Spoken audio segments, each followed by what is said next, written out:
नमस्कार मंडळी. चला तर आज मस्तसाठी पौष्टिक असं काळ्या चण्याची उसळ बनवू. त्यासाठी चणे स्वच्छ धुवून रात्रभर त्याला भिजवण्यासाठी ठेवले होते, जेणेकरून सकाळी ते शिजण्यासाठी जास्त वेळ लागणार नाही. मग सकाळी एका चाळणीमधून त्याचं पाणी काढून घेतलं आणि कुकरला एक शिट्टी करण्यासाठी ठेवून दिलं.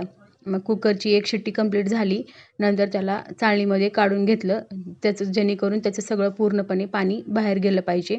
मग कढई ठेवली लगेच इकडं. कढईमध्ये 1 चमचा तेल, जिरे टाकायचे, मोहरी टाकायची. मोहरी छान तडतडली की कांदा टाकायचा. कांदा छानपैकी फ्राय करून घ्यायचं.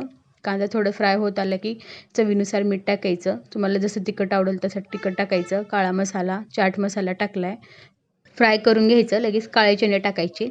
त्याला पण मस्तपैकी आता छान असं फ्राय करायचं. फ्राय झालं की वरून थोडीशी कोथिंबीर टाकायची आणि 5 मिनिटासाठी झाकून ठेवायचं. अशा प्रकारे माझी चण्याची उसळ रेडी आहे. व्हिडिओ आवडल्यास लाईक, फॉलो, सबस्क्राईब करायला विसरू नका.